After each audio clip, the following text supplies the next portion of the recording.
Hey guys, Blunt Truth Part 3, Sharpening. And I just, in between this part and the last one, I reviewed the last one and noticed I made a few mistakes. And one is I said there's 5 different angles. There's actually 6.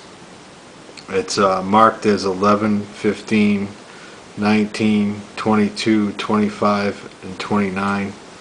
I only use the bottom 3, maybe 4 sometimes on a big blade. I also said that if a bigger blade, it gives you a steeper angle because it's further out.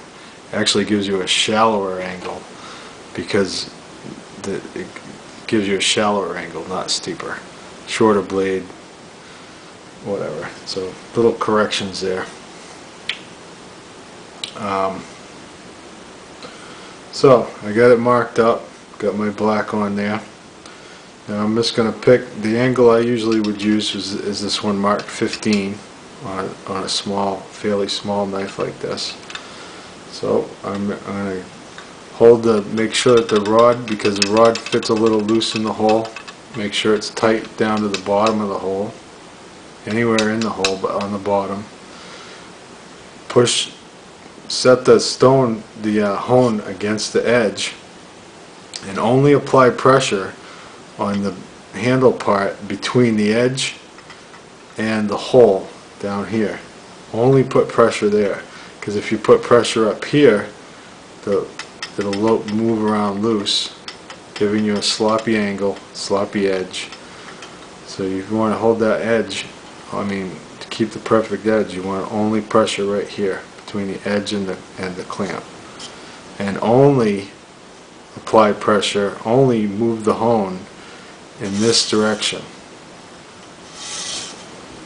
With a non-diamond stone, you can do circles, you can go other directions with natural stones or ceramic, because they're basically holes in the material of the hone. This is like sandpaper, it sticks up off of the metal.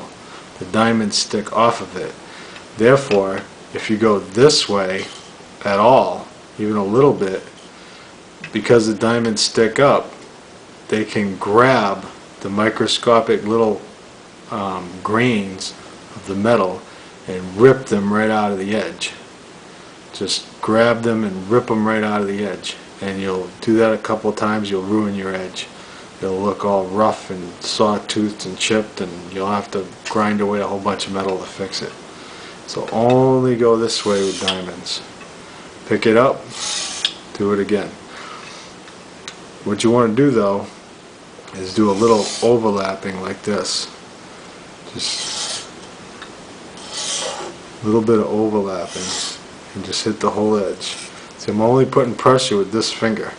I'm holding it here, but I'm putting pressure with this finger. A little pressure, because I'm using my fine one. Coarse one, put all the pressure you want. You're doing your fine one, take it easy. Alright, I did a little bit, now I look. I'm really not taking away the black.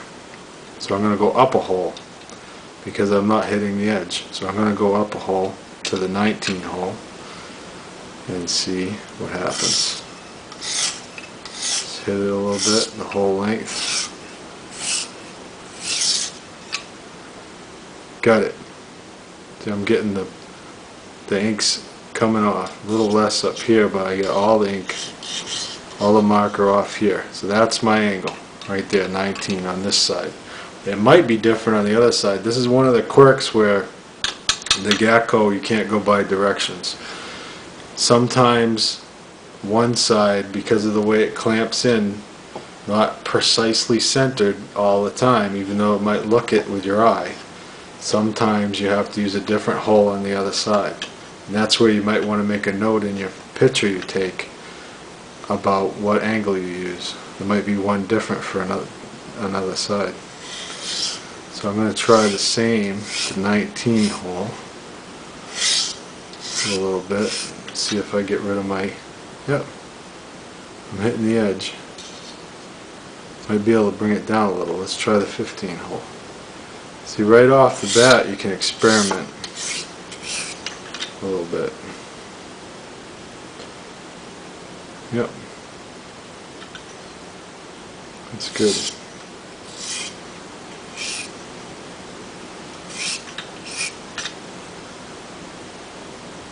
Alright, so I'm going to do the 15 hole on this side and the 19 hole on this side. Sounds wacky, but it'll actually come out even because that's just how it's clamped in. It's just a hair, couple of degrees off center. So that's what I got. That's what I mean. You can't go by the directions on the thing. You got to experiment and do what works. And I'm doing it a little fast because I've done this thousands of times. But when you do it, you got to be careful not to pull it all, not to apply pressure up here. Only have pressure in between here. You got to be a little careful. So don't try to go fast.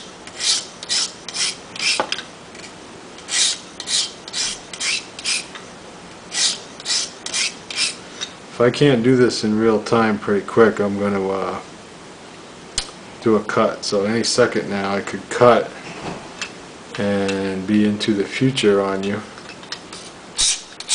You just keep going back and forth, so don't do too much on one side without hitting the other side.